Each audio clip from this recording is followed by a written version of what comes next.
All right, hello. This video is going to be all about value drawing and how to create your value drawing. So we all started off with a picture we gridded, a piece of paper we gridded, and then a drawing that we created over that grid. And then we went kind of box for box and drew in all the features that we had from our picture, as well as some value tones. So you see how everything kind of looks a little broken up and in sections, in the face especially, and on the hair and wherever else you have your drawing. So I tried to pick out the pictures with the most value in them and the most contrast as well. Something that was a little more gray, I definitely did not choose.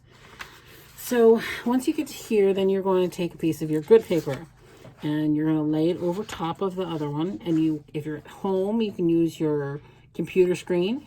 You just have to tape it to the computer screen or hold it still and start to draw lightly, very lightly, onto your good paper, a copy of what you drew on your practice, okay, or your grid paper. If you drew on the grid, then you're going to hold this over the grid and do that as well. But if you didn't, you drew on the paper, you put one on top of the other. You can also hold it up to the window. If you're going to tape things, make sure you, on the good paper, you just do a bubble on the back. Do not put tape on the front where you're going to shade, because that will ruin the quality of your paper. So I came up with some do's and don'ts. I posted those on the site.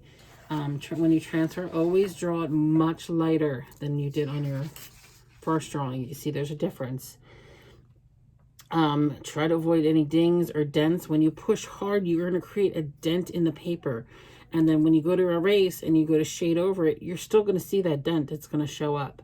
So make sure that you always draw lightly and start light and then work your way dark.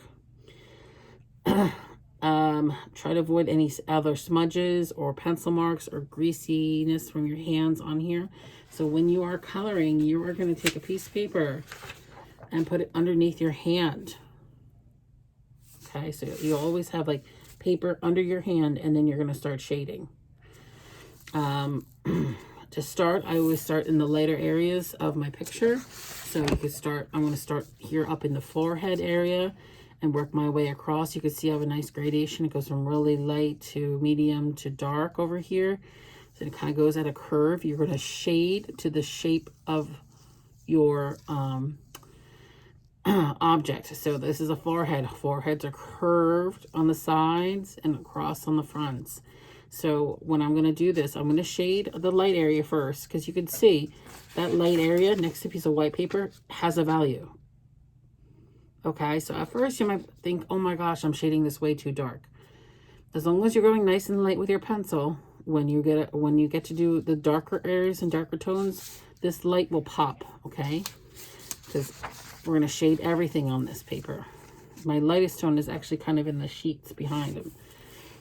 So as I do this, I want to start kind of in the face areas. You got a couple of things we do not want to do. We do not want to do eyelashes right now, or eyebrow hairs, or hair on the head. We want to start on the face and start working on our values and getting that gradation and values in your head. You could start in the neck if you want, somewhere where it's more flesh. And don't do any of the dark first. Okay, the darks are last. So kind of try to get everything else in, and then work your way to the end. When we shade, we want to shade away our lines, and I'll show you that too.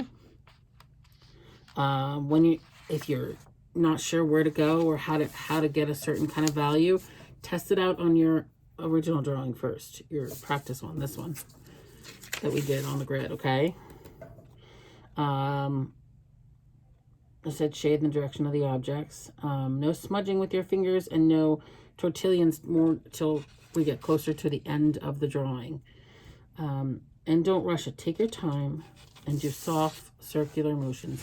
Contrast is going to be the name of the game when we do this assignment.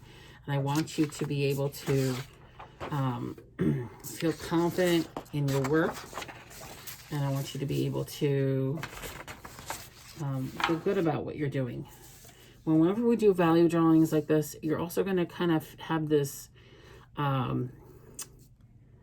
it's going to look funny. Okay, so when you do the line drawing, it looks funny. When you transfer it on the paper, it still looks kind of funny. As you start to shade, it's going to really look funny. And then eventually it starts to come into its own. So don't be discouraged if your project looks a little silly at first, okay? All right. So the first thing to make sure you're using a good number 2 pencil. Ticonderogas are good. And you're going to hopefully have an eraser to erase with. And this is your tortillon. This is a smoothing, blending, especially if you're going for detail. You don't need this right away. Wait to use this. Get a lot of your base shade in, and then we can go back and work with this. Okay, so you're going to do small circular motions. All right, so I like the small circular motions because I feel like I can get a nice gradual color. Now, if you see I'm barely holding onto this pencil. See how loose it is in my hand? So as I am shading, I'm not pushing down. I'm not pushing hard. I'm not using the top. I'm not holding like this and shading like with the side. You're gently with the side of the pencil making circular motion. If you use a circular motion when you're shading also, to get the values, you really don't need to kind of go as much in the direction of, or worry about going into the direction of the object, or so that you just kind of get a nice gradation across. All right, around the side of the head here, it's going to be darker, so I can push a little harder. And then shade it out. We're going to shade out our lines as well. So I'm going to add some value up here in the head. All right, because it's a little darker up there, but over here it's a little lighter, so I'm going to keep going light. I'm going to keep making my semicircles and laying in my gradation here. So it's going to be light pretty far across my forehead of my drawing. If you look, it goes almost all the way to above the eye here, and then it kind of diagonally gets darker. So I'm going to go probably right about here. I can draw it really light if I want, but you know, it's going to be a while before I really get to that area, and then it's going to get super dark eventually. So if you look, you're going to say, oh my gosh, it's so dark, it's so dark. It's not so dark. Okay, it only looks dark because everything around it right now is light. Because I don't have anything else on the paper. I need to make this mark. So you're gonna work your way, and then once I get some of these darks in, like once I put the hair in, you know, the hair is gonna be very dark.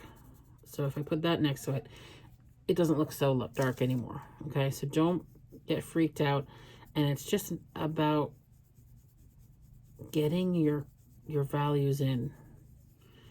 Okay, and trying to use the good side of the pencil. Here we go. That's better. Sorry.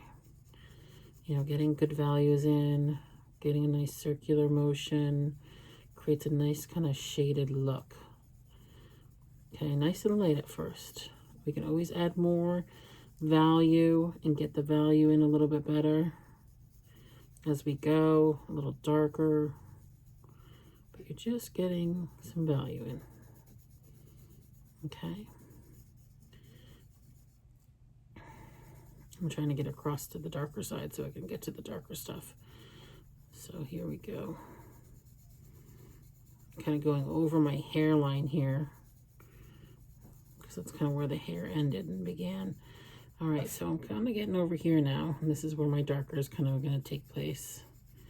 So now I want to kind of go over the area a few times. I don't want to just press hard and get it dark. It's better to kind of just go over it till it's a darker tone. And there we go. We're adding some nice values. You see how even and beautiful that's starting to come through? Very even value over here. Okay. Something really nice happens when you just kind of slowly get your tones in. Don't just rush in and get it dark. That's not going to do it. That's not going to do a good job. Okay.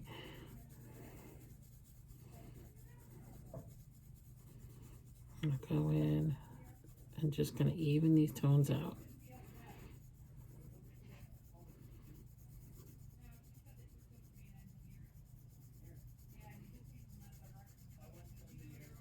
All right. All right, get my dark tones in. And we want to shade out that line too. So when I say shade out the line, let me go to some area like in under the eye. So under the eye, we have a line here. It's kind of dark, and it shouldn't be a line though. You should be a value. So I'm going to shade that in. Little tiny circles. See how it shades it out? And then we add the medium value here because it gets light. And then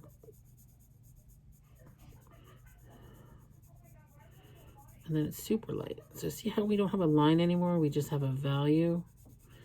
And the value kind of transcends into this shape. And then we can always go back and erase away if we get something that needs to be a little smoother or sharper, you know. And then we have another dark line here, so we get to shade that in as well. Again, just little circles, little circles. Okay, so you're just gonna go throughout your whole